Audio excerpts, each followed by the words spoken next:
जानते हो तुम्हारी प्यारी गर्लफ्रेंड भी उस दुनिया में पहुंच चुकी है।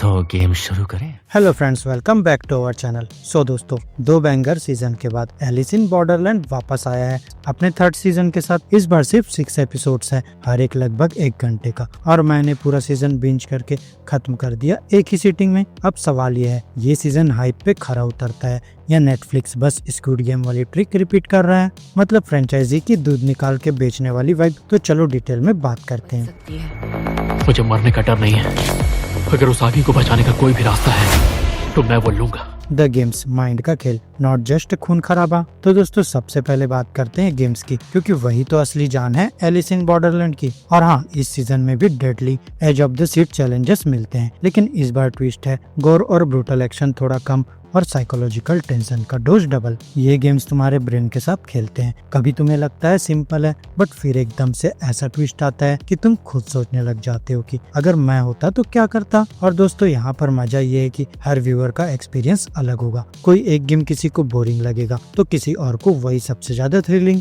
मतलब इस सीजन का वाइब है लेस केओस मोर माइंड गेम्स, और मुझे पर्सनली लगा कि ये एक मैच्योर और लेयर्ड अप्रोच थी। हद पार करने के बाद वापस आना नामुमकिन होता है।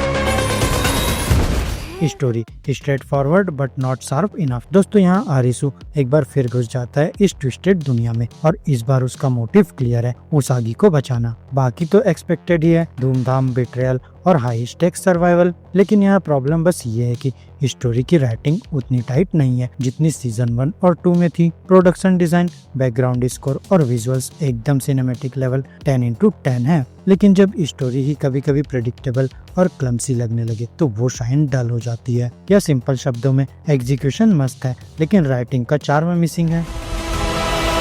मौत की दुनिया में 7 कदम रखते हैं। Characters, emotional connection missing. दोस्तों ये वाला पार्ट थोड़ा डिसअपॉइंटिंग था। नए कैरेक्टर्स इंट्रोड्यूस किए गए हैं, बट ऑनेस्टली उनकी इमोशनल डेप्थ वीक है। मतलब अगर तुम उनको कंपेयर करोगे फैन फेवरेट चिसिया या और ओजी कैरेक्टर्स से, तो क्लियर है कि नए बंदे उतना कनेक्ट नहीं कर पाते। और फिर मुझे पर्सनली लगा कि राइटिंग यहाँ और ज्यादा लेयर्ड होती तो मजा आता, क्योंकि जो अटैचमेंट और इमोशनल पंच हमें पहले सीजन में मिला था वो यहाँ फील नहीं होता।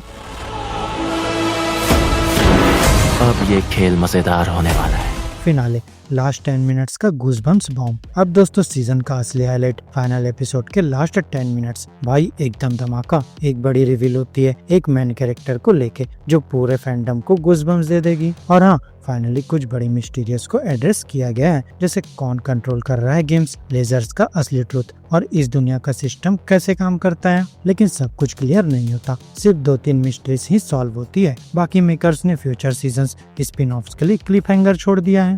Hint at the future, Alice in Borderland USA. दोस्तों सबसे ज्यादा इंट्रिगिंग पार्ट था सीजन की एंडिंग। यहाँ एकदम क्लियर टीज है कि फ्रेंचाइजी जापान से ग्लोबल स्केल पे शिफ्ट होने वाली है। मतलब एलिस इन बॉर्डरलैंड यूएसए का सेटअप लग रहा है, और अगर ऐसा होता है तो भाई और भी वाइल्ड स्टोरी टेलिंग की पॉसिबिलिटीज खुल जाएंगी। मैं भी देखना चाहता हूँ। Final verdict, worth watching but temper expectations. तो दोस्तों वर्डिक्ट सिंपल है, अगर तुम सीजन 1 या 2 जैसा सेम हाई एक्सपेक्ट कर रहे हो तो थोड़ा अंडरवेल्ड में फील करोगे। सीजन 3 एक मिक्स्ड बैग है, गेम्स साइकोलॉजिकल और स्मार्ट है, प्रोडक्शन वैल्यू टॉप नॉच है, लेकिन कैरेक्टर राइटिंग और स्टोरी डेप्थ नीचे खींच लेती है। लेकिन फिनाले के धमाका वैल्यू और टेंशन फील्ड गेम्स इसको फिर भी वर्थ वॉचिंग बना देते हैं। और अगर तुमने पहले सीजन्स एंजॉय किए थे तो ये सीजन मिस करना ही मत। बस एक्सपेक्टेशंस थोड़ी ग्राउंडेड रखो और मजे से बिंज करो। और हाँ, क्लिफ हैंगर अपना काम कर गया, और अब तो मुझे भी देखना है कि मेकर्स अगली बार क्या तोड़फोड़ करते हैं। तो भाई तुम्हारे लिए सीजन 3 कैसा रहा? माइंड गेम्स पसंद आए या स्टोरी ने बोर कर दिया? अपनी थ्योरीज कमेंट्स में ड्रॉप करो। और अगर तुम्हें ये रिव्यू पसंद आया हो तो वीडियो को लाइक करना ना भूलना, साथ ही दोस्तों के साथ शेयर करो और चैनल को सब्सक्राइब करो फॉर मोर रिकेप्स। तो मिलता हूँ मैं नेक्स्ट वीडियो में, तब तक के लिए स्टे गीकी, स्टे देसी।